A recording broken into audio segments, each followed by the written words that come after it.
Bismillahirrahmanirrahim. Assalamualaikum warahmatullahi wabarakatuh.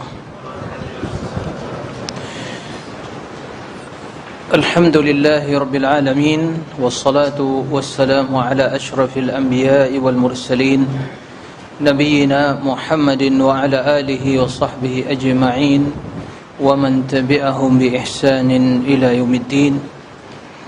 يا أيها الذين آمنوا اتقوا الله حق تقاته ولا تموتن إلا وأنتم مسلمون. اللهم علمنا ما ينفعنا وانفعنا بما علمتنا وزدنا علما. اللهم اجعل ما نتعلمه حجة لنا لا حجة علينا. Jamaah sekalian, kaum muslimin dan muslimah rahimakumullah. Kembali kita melanjutkan kajian kita tentang ad-da' wad-dawa, obat dan penyakit dan obatnya, karya Imam Ibnu Qayyim rahimahullah. Penyakit yang dimaksud yaitu dosa dan seluruh yang berkaitan dengannya. Bagaimana obatnya? Inilah yang dijelaskan oleh Imam Ibnu Qayyim rahimahullah setelah beliau menjelaskan berbagai akibat atau efek negatif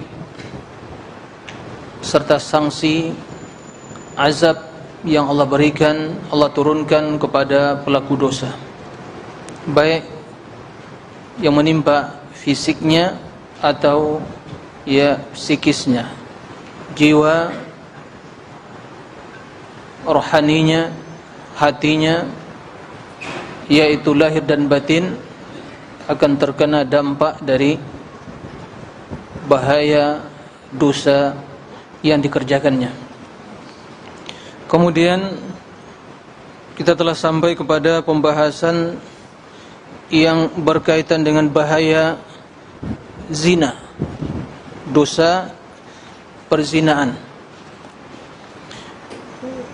Beliau menukil perkataan Abdullah bin Mas'ud radhiyallahu an bahwa ma dhahara ar-riba waz-zina fi qaryatin illa adhina Allahu bi ihlakiha. Tidaklah transaksi riba, perilaku riba dan perbuatan zina tampak merajalela, menjamur di suatu tempat, di suatu negeri, di suatu daerah, kecuali Allah telah mengizinkan untuk membinasakan negeri tersebut.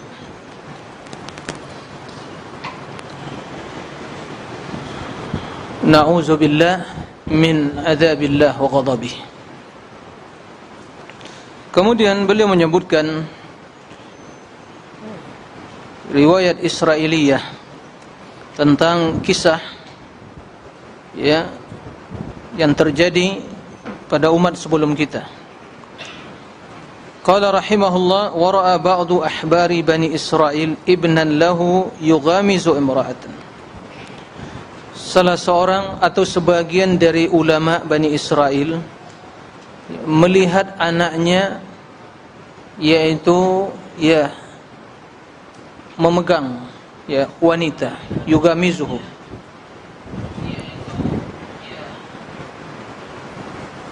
Man hada?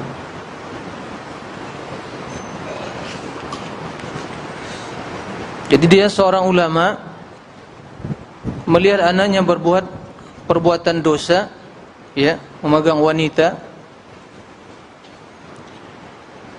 Faqala mahlan ya bunayya, pelan-pelan wahai anakku. Wasuri al-abu an saririhi, maka ketika itu suri al-abu an saririhi, ayahnya itu jatuh dan dari sariri, itu dari ranjangnya, dari tempat tidurnya. Panqata'a nukha'uhu, karena jatuh dari tempat tidurnya, pingsan, sehingga menyebabkan terputus saraf yang saraf yang yang sampai ke otaknya, ya, saraf yang menyambungkan ya darah kepada otaknya dari belakang.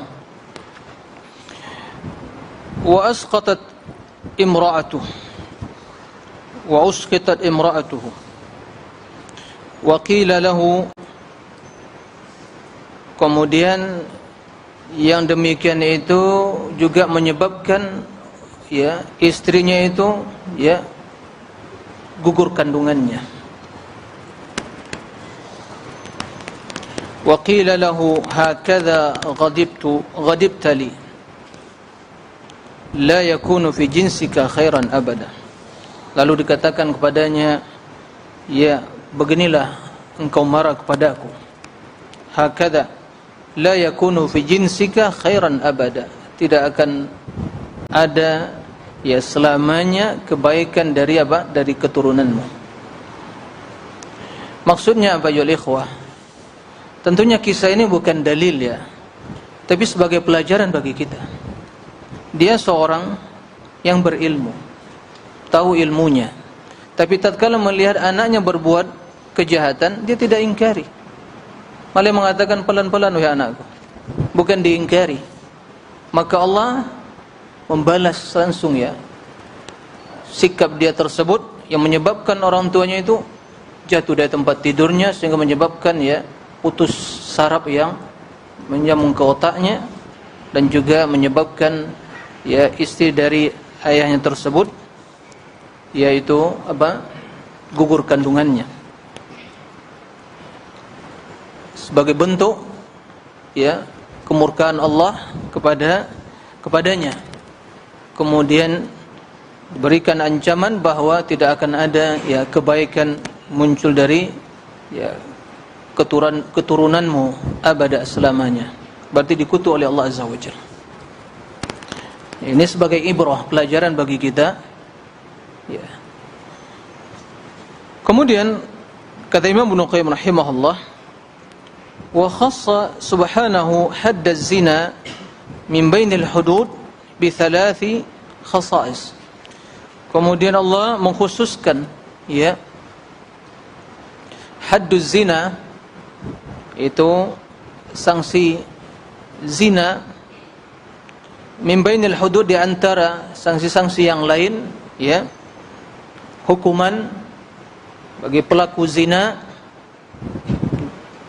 berbeda dengan sanksi atau hukuman bagi perbuatan dosa yang lain, bi thalathati khasa'is, dengan 3 ya keistimewaan. Yang pertama, al-qatlu fihi asna al-qatalat, dibunuh dengan cara yang paling keji. Bagaimana dibunuhnya? Dirajam sampai mati. Dirajam sampai mati. Ini tentu yang telah menikah kemudian berbuat zina, dirajam sampai mati.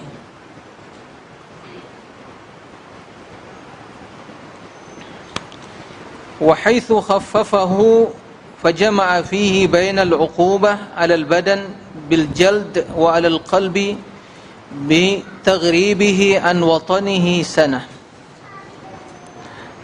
Kemudian diberi keringanan bagi siapa yang masih ya remaja atau yang anak muda yang belum menikah kemudian berzina.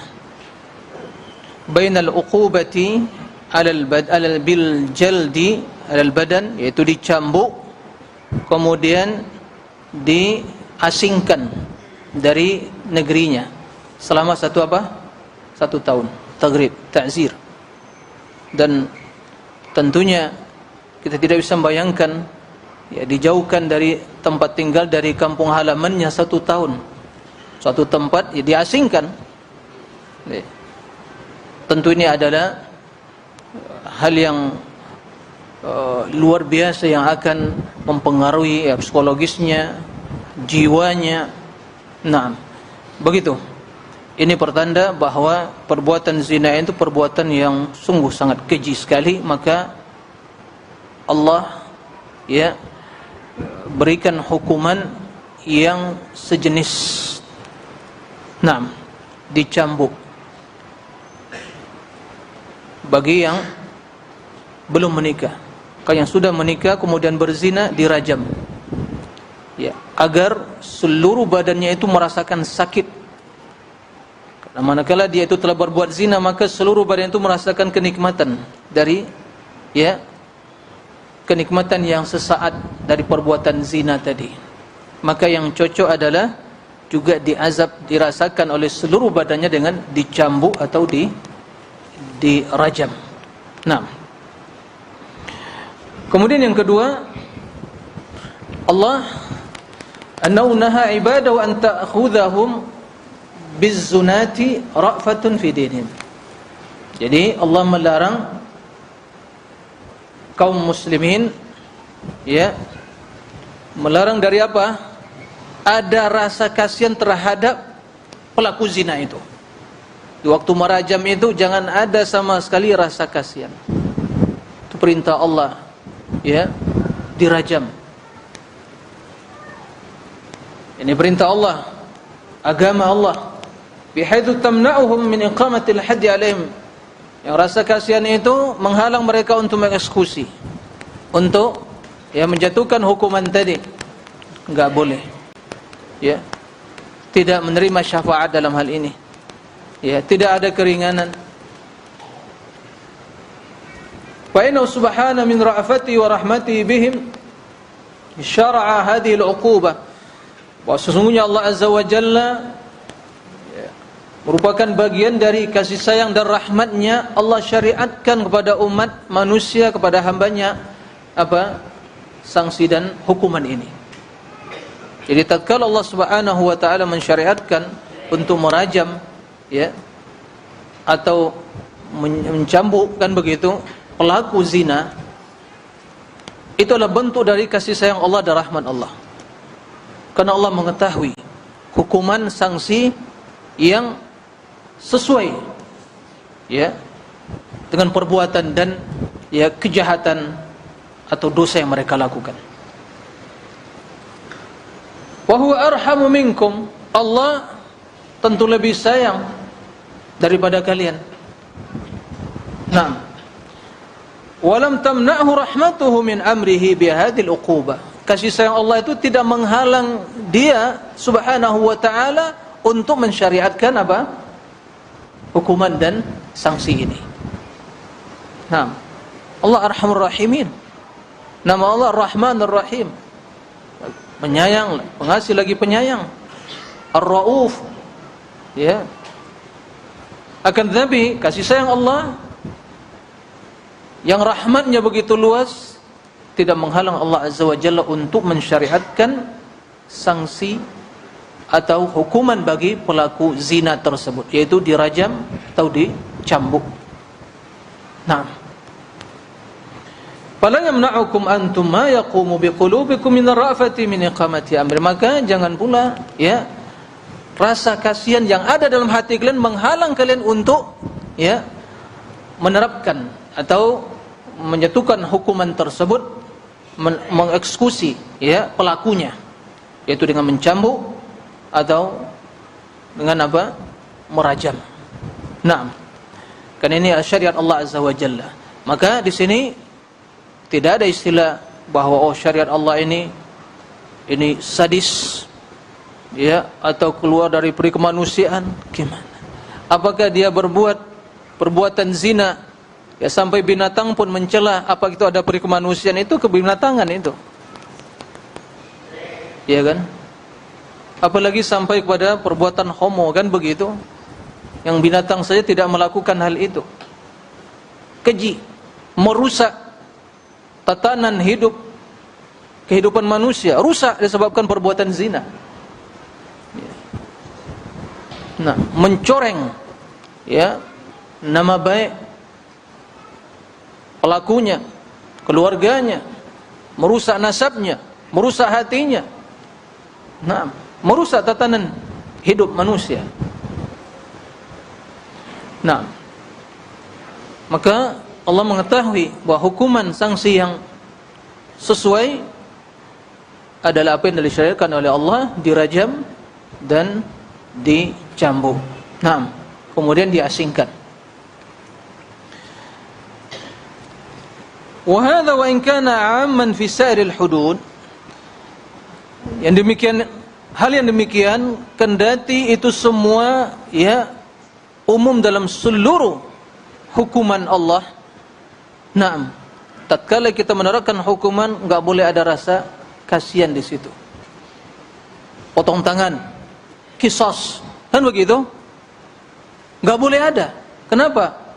Ini kita sedang menerapkan hukuman Allah Azza wa Jalla. Allah yang lebih penyayang, Allah yang lebih pengasih, rahmatnya meliputi seluruh hambanya, tidak ada batasnya. Tapi Allah syariatkan potong tangan, Allah syariatkan qisas, dibunuh, Allah syariatkan dirajam. Naam, itu hukum Allah.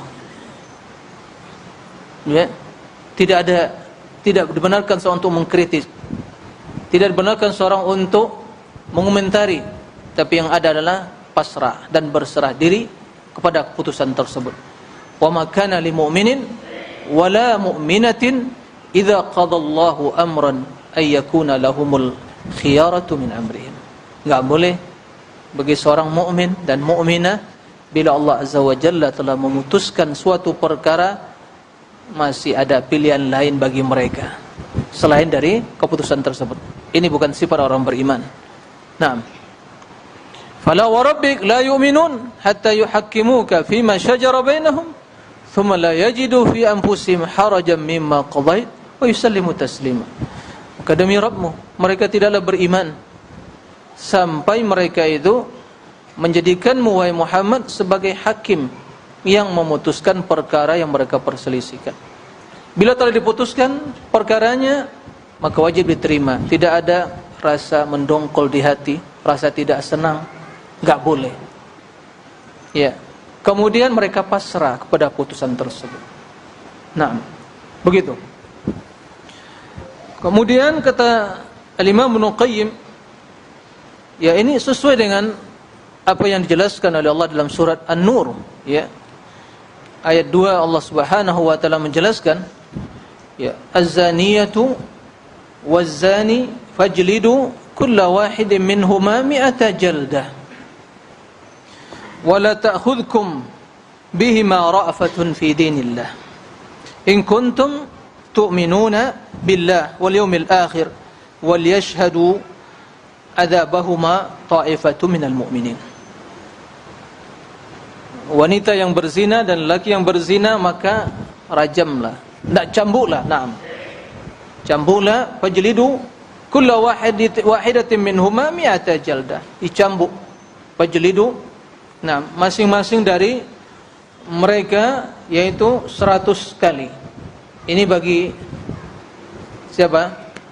Zina yang ya remaja yang belum pernah menikah. Adapun yang muhsan telah pernah menikah, yang menikah kemudian berbuat zina, ini hukumannya lebih berat. Wala ta'khudhukum bihima ra'afah fi dinillah. Jangan ada dalam hati kalian rasa apa? Yaitu kasihan, ya, terhadap keduanya di dalam agama Allah ini. Ini perintah Allah. Jika kalian orang-orang yang beriman kepada Allah yaumil akhir. Ini pertanda iman kepada Allah yaumil akhir, bahwa tatkala ya menegakkan hukum tersebut, ya, mengeksekusi pelakunya, itu tidak ada di hati rasa apa? Kasihan. Ya. Karena ini hukum Allah Azza wa Jalla. Kemudian hendaklah disaksikan oleh sekelompok kaum mukminin. Disaksikan. Nah, ya, kendati di dalam penerapan hukum, pelaksanaan hukuman tersebut tidak boleh, ya, ada di dalam hati kita rasa kasihan, ya, terhadap pelakunya. Itu dalam seluruh, ya, hudud hukuman, ya, akan tetapi disebutkan tentang hukuman zina secara khusus. Kenapa demikian? Kenapa dikhususkan dalam perbuatan zina? Jangan ada dalam hati kalian rasa kasihan terhadap, ya, pelakunya, tatkala ditegakkan hukum Allah, dilaksanakan hukum Allah, sementara hukuman-hukuman yang lain sama. Seperti itu juga. Kenapa disebutkan secara khusus perbuatan zina di sini, atau hukuman, ya, sanksi dari perbuatan zina disebutkan secara khusus? Kenapa? Kata Imam Ibnu Qayyim, li syiddatil hajati ila dzikri, karena ini sangat dibutuhkan untuk dikhususkan. Kenapa? Fa innan nas la yajiduna fi qulubihim minal ghilzati wal qaswa 'ala az-zani ma yajidunahu 'ala as-sariq wal qadhif wa syaribil khamr.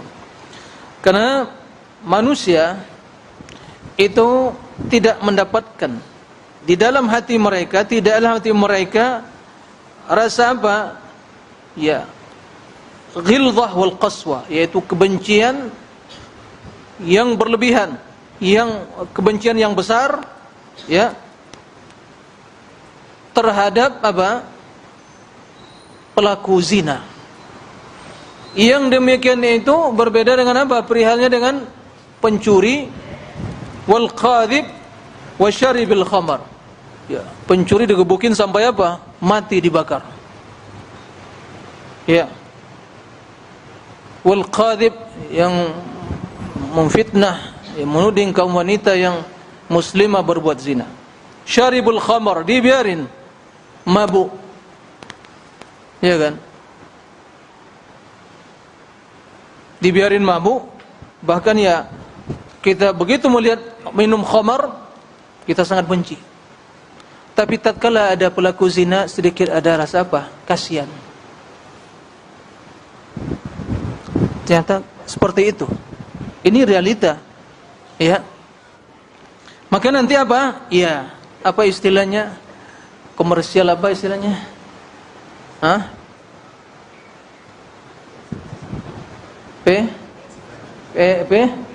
Apa itu? Pekerja seks komersial. Nauzubillah. Begitulah iblis, ya, menamakan perbuatan zina dosa, ya, pekerja. Ya. Dikomersialkan. Nauzubillah. Ya, nauzubillah. Jadi bahasanya oleh iblis dia perhalus. Itulah cara-cara iblis, syaitan, nauzubillah. Sama, kolaborasi antara syaitan, manusia dan jin. Begitu untuk melegalkan, ya. Tambah lagi syaitan manusia yang mencari-cari teori menghalalkan zina. Naam. Allah, syayatinul ins wal jin. Allah mengatakan syaitan itu ada di kalangan jin dan ins. Nah,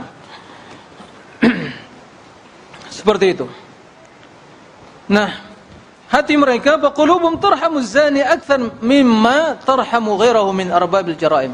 Jadi hati mereka itu, dalam hati mereka ada rasa kasihan lebih terhadap pelaku zina ketimbang apa?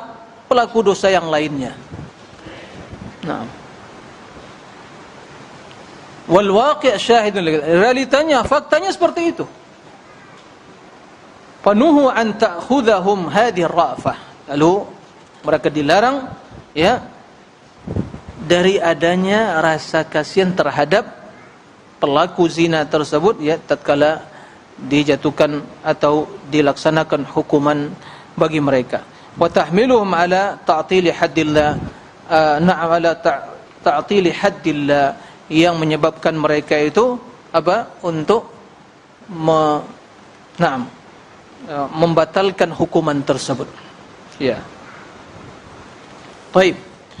Wa sababu hadhihi rahmah anna hadha an-dhab yaqa'u min al-ashra' wal aswa' wal awsat wal ardhal. Kenapa? Ya, ada rasa kasihan dalam hati manusia kepada pelaku zina tatkala ketahuan itu berzina. Kenapa ada? Karena yang melakukan zina itu semua lapisan. Ya, semua lapisan. Kalau pencuri itu biasanya apa? Orang miskin tidak punya duit, kelaparan, kan begitu. Kendati zaman sekarang ini juga pencurinya ya kelas apa kan gitu ya, yang berdasi, yang ya korupsinya luar biasa. Ya. Tapi secara prinsip, secara ya asalnya pencuri itu banyak faktornya karena kebutuhan. Ya.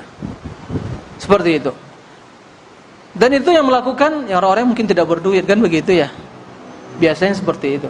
Tapi kalau zina ini orang berduit, nggak berduit melakukan. Apalagi kalau berduit, dia bisa membeli apa saja yang diinginkan dia. Kan begitu? Nah, dia gunakan untuk berbuat maksiat. Jadi menengah ke atas, menengah kemudian masyarakat bawah. Semua lapisan melakukan. Nah, oleh karena itu, wa fil nufus aqwa dawa ilaihi, dan juga di dalam jiwanya ada dorongan yang sangat kuat untuk melakukan hal itu. Syahwat, nafsu. Wal musyarik fi katsir, yang melakukannya banyak. Ikut serta dalam hal itu juga. Waliyazubillah. Wa aktsaru asbabihi, dan kebanyakan sebab perbuatan zina itu apa? Al-ishq. Apa al-ishq? Syiddatul hub. Jadi hasrat yang berlebihan, keinginan ya yang berlebihan. Wal qulub majbulatun ala rahmatil asyik. Biasanya hati itu telah tertanam di dalamnya apa? Kasihan, ya, rasa kasihan terhadap orang yang asyik, orang yang sedang apa? Mabuk cinta, kan begitu. Di asyik itu mungkin mabuk cinta, bisa diartikan seperti itu. Nah, lupa semuanya sampai menjerumuskan dia dalam perbuatan apa? Zina. Dia lupa. Ya. Karena cintanya telah membara, kan begitu. Telah membakar hatinya. Nah, tapi itu cinta ternyata cinta apa? Cinta palsu. Cinta yang muharram. Ya, cinta yang disalurkan kepada apa? Hal yang haram. Naam. Baik. Wa katsiru minan nas yu'iddu musa'adatahu musa'adatahu ta'atan wa qurba. Kebanyakan manusia ya mengira bahwa menolong dia, membantu dia itu sebagai apa? Suatu ketaatan dan kebaikan. Kasihan. Orang lagi asyik-asyik, lagi ya mabuk cinta, masa ya dirajam, kan gitu ya. Betul enggak? Seperti itu. Nah, kan suka sama suka. Kan gitu. Nah, malasnya suka sama suka. Kan hak asasi manusia, suka sama suka, siapa yang terzolimi? Enggak ada. Loh, kok Anda ya, kan hak. Nah, seperti itu kata mereka ya, hak asasi. Dengan alasan hak asasi. Nah, ya dilegalkanlah LGBT macam-macam, kan begitu ya. Nah, sehingga kata Imam Ibnu Qayyim, wa in kanat as-suratul al-ma'syuqa muharramatan alaih, kendati ya bentuk dari ya cinta yang berlebihan atau yang mabuk cinta itu muharram alaihi, itu cinta yang haram. Wala yustankar hadzal amr, kemudian tidak diingkari perkara ini, padahal itu hal yang diharamkan. Fa huwa mustaqir inda man sya'allahu min asya'i min asbahil ba'im, dan yang demikian itu ya ada dalam hati dan jiwa orang-orang yang seperti kata Imam Ibnu Qayyim seperti binatang. Jadi orang-orang yang seperti kaki empat itu memang ya karakternya ya menginginkan, menyukai perbuatan-perbuatan yang haram tadi. Ya. Seperti itu. Maka asbahul an'am kata Imam Ibnu Qayyim. Apalagi yang sampai kepada perbuatan homo itu ya. Naam. Seperti itu. Enggak ada yang ya binatang sini tidak mau mendatangi apa? Menunggangi apa? Yang jantan, kan begitu. Itu binatang. Tapi ada manusia na'udzubillah menunggangi manusia. Ya, maka asbahul bahaim, lebih hina dari itu. Seperti binatang kata Imam Ibnu Qayyim. Ya. Itu dah fitrah yang telah rusak. Nah. Dan kata Imam Ibnu Qayyim, wa qad huqiya lana min dzalika syai'un katsir. Nah, telah dihikayatkan, disampaikan ya kepada kami tentang ya kejadian yang seperti itu ya, kasus yang banyak sekali. Aktsaruhu min naqisil uqul. Kebanyakannya itu terjadi dari orang-orang yang kurang akalnya. Dari kalangan siapa? Al-khaddam, pelayan. Wan nisa, wanita. Maka dia menjual dirinya. Yang tadi pelaku ya enggak perlu deh untuk perlu diabaikan, enggak tahu pun istilahnya enggak ada masalah. Ya. Ya sangat menjijikkan kan begitu. Baik. Nisa, dan dahulu orang-orang jahiliyah, wanita jahiliyah dahulu yang orang-orang memiliki kedudukan, ya, bukan budak. Enggak ada yang melakukan zina itu. Yang terkena di zaman jahiliyah itu pelaku zina itu budak. Ya. Makanya sebagian ummahat ya atasnil hurrah, kaget kan begitu disampaikan. Apakah ada seorang wanita yang merdeka, yang bermartabat, yang memiliki kehormatan diri, berbuat zina? Aneh. Itu hanya dilakukan ya apa? Wanita-wanita yang ya gak ada nilainya. Pelayan, kemudian ya budak, diperjualbelikan, ya, menjual dirinya. Waliyazubillah. Begitu kejinya perbuatan tersebut dalam fitrah manusia. Maka orang-orang yang kurang akalnya yang melakukan hal itu. Ya, yang kurang akalnya. Dari kalangan al-khaddam, pelayan, pembantu, wan nisa, dan kaum wanita. Naqisatul aql. Ya, seperti itu. Ya. Adapun di zaman sekarang ini waliyazubillah. Ya, waliyazubillah dengan berbagai sarana dan media yang memudahkan manusia berbuat zina, wal iyazubillah. Ya. Apa yang tidak ya terjadi dengan media yang sekarang ini, yang selingkuh, kan begitu ya. Dengan media sekarang ini, wal iyazubillah, betapa banyak rumah tangga yang mungkin ya berantakan disebabkan suami yang selingkuh, istri yang selingkuh, kan begitu. Naam. Waliyazubillah. Apalagi fitnah media sosial. Yang kerjanya sibuk dengan media sosial, dia ada menikah, ada suami atau sudah apa? Ya. Menikah, ada punya istri, punya suami, tapi masih juga chatting dengan yang bukan mahram dia. Ya kalau hal itu terjadi, orang yang awam ini masih mending mungkin, tapi kalau mungkin sebagian penuntut ilmu melakukan hal itu, di mana dia akan meletakkan wajah dia dan ilmu yang dia sandang, predikat ilmu, ya, di mana dia akan letakkan kemuliaan ilmu tadi? Penuntut ilmu yang melakukan, yang dikatakan berilmu, yang berpendidikan, melakukan hal itu, ini adalah musibah. Maka jangan beri peluang. Jangan ya biarkan ada kesempatan bagi syaitan. Tutup pintu yang menjerumuskan ke dalam hal itu serapat-rapatnya. Jangan merasa aman. Oh ya kan saya ustaz, saya penuntut ilmu, aman. Enggak. Siapa yang aman? Karena kalau talibul ilmi, ya tingkat kualitas keilmuan iblisnya juga sesuai dengan penuntut ilmu juga. Liciknya dia. Kalau ustaz dia juga seperti itu juga, menggodanya. Jadi jangan merasa aman. Apalagi fitnah wanita. Ya, jangankan kita yang ilmunya yang ilmu kita yang sangat minim. Ulama salaf, ya, salah seorang mereka mengatakan, umur saya telah 80 tahun. Maka tidak ada dalam hidup ini fitnah yang sangat saya khawatirkan bagi diriku dari fitnah wanita. 80 tahun. Mau apa 80 tahun? Mau nikah lagi? Ya. Tapi begitulah mereka takutnya pada fitnah wanita. Lah kita membuka peluang pada dengan chattingan, Facebook, WA-an, Japri atau Wapri atau tidak tahu apa nama istilahnya. Macam-macam ya kan begitu. Ikut grup ini, grup itulah, macam-macam.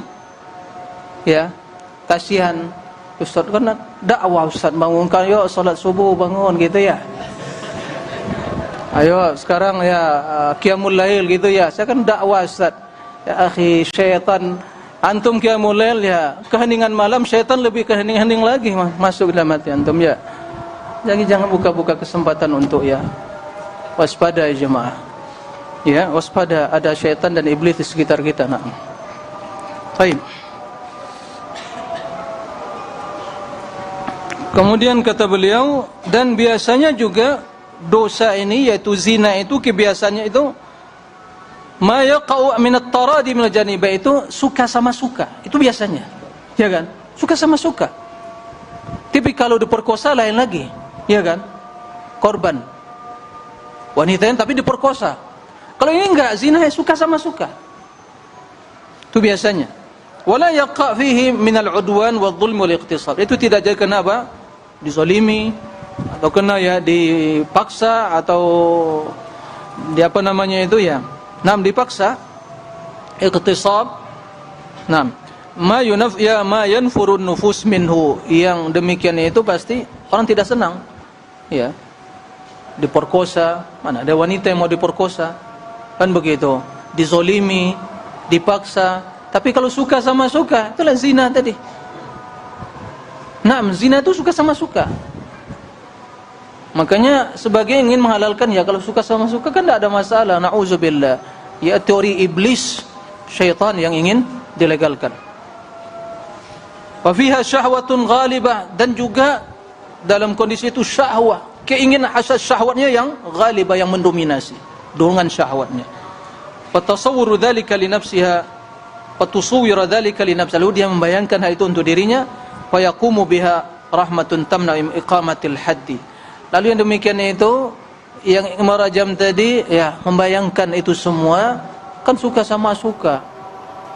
Kan ya orang punya hasrat, melampiaskan, kan begitu syahwatnya. Kok malah dirajam? Nah, kan begitu. Syaitannya membisik, maka kasihan dong, masa dirajam? Udah enggak perlu dirajam, di penjara saja atau dikawinkan saja. Nauzubillah, ya. Jadi dikarenakan ada ya persepsi dan hal-hal yang seperti itu, maka Allah ya menyebutkan secara khusus bahwa itu dirajam, dan jangan sampai ada rasa kasihan dalam hati kita terhadap ya pelakunya. Baik, demikian wallahu alam. Waktu telah masuk. Nah, silakan. Azan. Nah.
Baik. Jemaah sekalian rahimakumullah, sebelum kita akhiri kajian kita pada kesempatan yang mulia ini, ada beberapa pertanyaan. Yang pertama, bismillahirrahmanirrahim. Afwan Ustaz, mau tanya apa hukum onani? Ya. Dikarenakan belum bisa nikah tetapi kondisi mengharuskan menikah. Apa maksudnya ini? Belum bisa menikah tapi mengharuskan menikah. Ya. Di kondisinya udah harus menikah tapi belum mampu menikah. Dan adakah doa khusus untuk perkara tersebut? Barakallahu fiik. Ya, pertama tentang masalah onani jelas diharamkan. Karena termasuk sifat orang beriman, walladzina hum li furujihim hafizun, mereka yang menjaga, melihara kemaluan mereka. Termasuk dalam hal ini adalah tidak melakukan ya perbuatan zina yang diharamkan atau ya perbuatan yang onani. Naam, maka ini termasuk hal yang diharamkan. Nah, solusinya bagaimana jika seorang ya kondisi yang udah harus dia menikah? Ya, pertama, ente kalau di jamiah atau di kuliatil Imam Syafi'i ya minta izin ke bagian akademik saat saya pulang menjumpai orang tua dulu. Ya, saya ingin ngomong serius karena kalau lewat HP nggak bisa. Kalau masalah menikah langsung duduk bersama orang tua, duduk langsung sampaikan. Ya, seperti itu. Kemudian ya bekali diri dengan apa? Banyak berpuasa. Kemudian ya ghaddul basar. Ya, tundukkan pandangan. Ya, jangan sibuk dengan apa? Dunia maya yang di sana ya dengan hanya satu sentuhan saja kan begitu terbuka sarana-sarana yang seperti itu, maka itu ditutup. Kemudian mohon pertolongan pada Allah Azza wa Jalla ya agar hati kita dipalingkan dari maksiat dan dosa dan ditanamkan dalam diri kita kecintaan kepada iman, kepada ketaatan, kepada amal saleh. Kemudian ya sibukkan diri dengan hal-hal yang bermanfaat, ilmu, mudzakarah, membaca, menulis, kan begitu. Coba seorang dalam menulis membahas suatu masalah sibuk dengan tulisan masalah ilmu, ya dia mencari, membahas, kemudian menyimpulkan, kemudian menyusun ilmu tersebut, ya dalam untayan-untayan kalimat yang bermanfaat dia sampaikan, sibuk dengan seperti itu, maka tidak ada waktu untuk ya hal yang seperti itu. Tapi karena kita waktunya kosong, ada waktu untuk membuang waktu, ya itu masalahnya. Jadi mengerawang ke sana sini pemikirannya, ya. Oleh karenanya ya memohon kepada Allah pertolongan untuk ya dimudahkan oleh Allah berikan pertolongan untuk meninggalkan hal-hal yang seperti itu. Nah, wallahu a'lam. Kemudian pertanyaan yang selanjutnya. Assalamualaikum Ustaz. Bismillah, afwan Ustaz, ya tolong nasihati kami atau kita ini? Kita para penuntut ilmu yang kadang syahwatnya atau hasratnya semakin naik. Syukran jazakumullah khairan. Ya, seharusnya ya iman dan takwa semakin naik, itu seharusnya pertanyaannya. Baik, jadi tatkala syahwat dan ya hasrat seperti itu semakin bertambah, maka tingkatkan iman, tingkatkan ketakwaan. Ya seperti yang sampaikan tadi, jangan buka celah-celah untuk hal itu. Di zaman sekarang ini sarana fasilitas media untuk berbuat dosa itu na'udzubillah. Ya, ini fitnah, bala. Dari satu sisi nikmat, kemudahan media komunikasi, mengakses informasi, mendapatkan ya suatu berita, data tentang suatu masalah, kan begitu, dimudahkan. Tapi di waktu yang sama juga kemudahan berbuat dosa itu semakin terbuka. Ya. Dan kebanyakan media tersebut dimanfaatkan untuk hal-hal yang negatif, dan musuh-musuh Islam, orang-orang kafir, mereka mengetahui ya bagaimana bahaya atau pentingnya media yang seperti itu. Dan mereka, makanya konten-konten yang diperbanyak mereka adalah hal-hal yang berkaitan dengan maksiat, ya,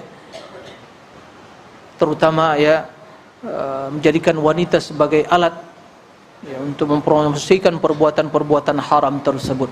Nah, oleh karena itu ghaddul basar, ya, memohon kepada Allah, sibukkan dengan perbanyak membaca Al-Quran, zikir kepada Allah, ya, insyaallah hal-hal seperti itu akan bisa teratasi. Nah, wallahu a'lam. Baik. Pertanyaan selanjutnya, semoga Allah menjaga Ustaz dan seluruh keluarga. Semoga Allah menjaga kita semua.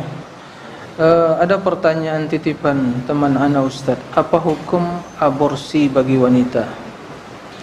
Ya, aborsi menggugurkan ya kandungan. Para ulama dalam hal ini menjelaskan bahwa jika ya janin tersebut belum ditiupkan rohnya, kemudian secara medis ya itu ternyata ya para ahli dokter ya yang ahli kandungan kan ini, kalau seandainya dibiarkan akan ya berbahaya bagi sang ibu. Nah, tapi itu sebelum apa? Sebelum tiupkan rohnya. Maka di sini para ulama, kalau seandainya kondisi betul darurat dan itu adalah hasil dari konsultasi dari dokter yang ahli, maka ada di sini mereka ya, kalaupun itu dibutuhkan darurat ya diperbolehkan. Tapi tatkala telah ditiupkan roh ya, maka sini jelas itu adalah menjadi insan ya, tidak dibenarkan apapun sanksinya, apapun akibatnya. Nah, karena telah tidak ada hak bagi seorang untuk membunuh. Itu adalah ciptaan Allah, makhluk Allah, maka tidak dibenarkan bila telah ditiupkan rohnya. Nah,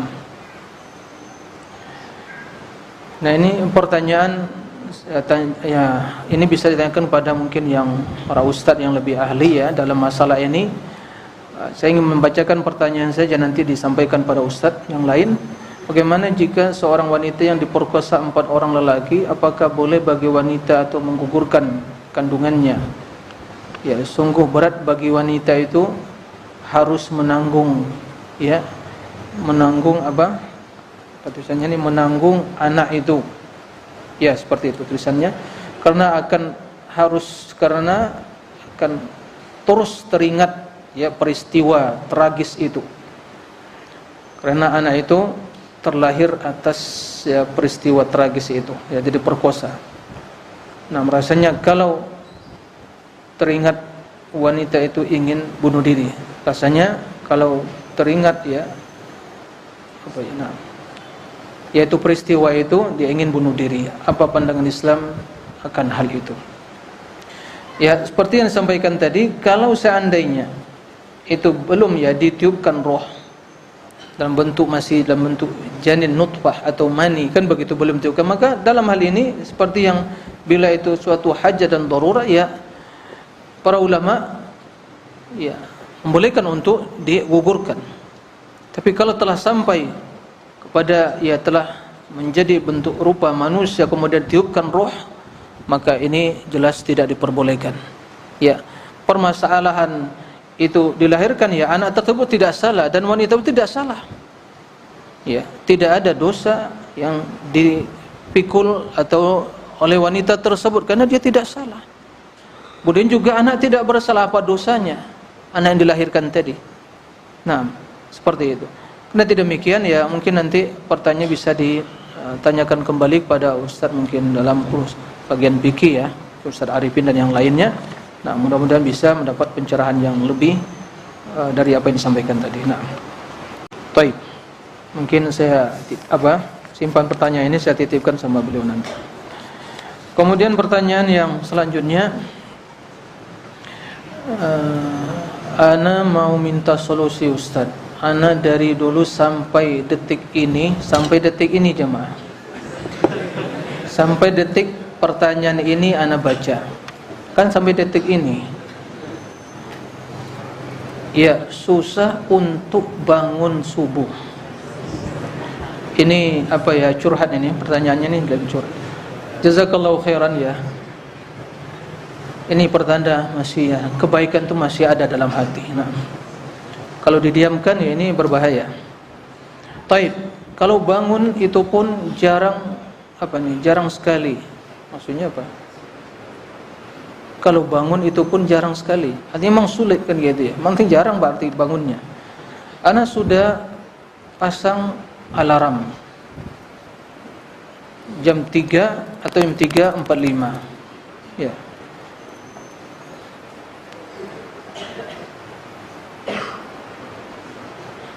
Tapi tetap saja tidak bangun.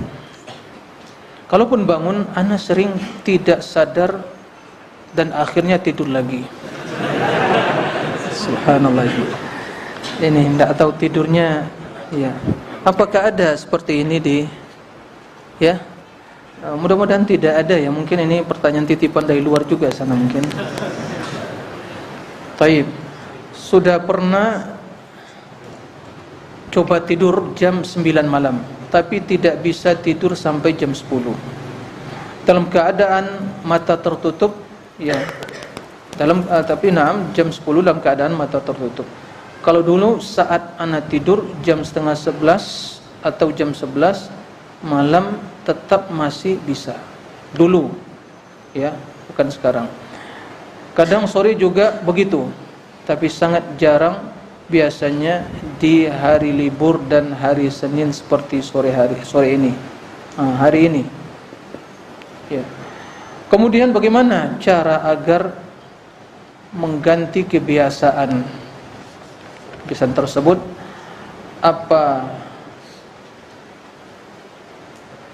nasihatnya Ustaz? Apa solusinya Ustaz? Ana ingin sekali setiap waktu kosong ana dengarkan, ana gunakan untuk ibadah dan ilmu agar bisa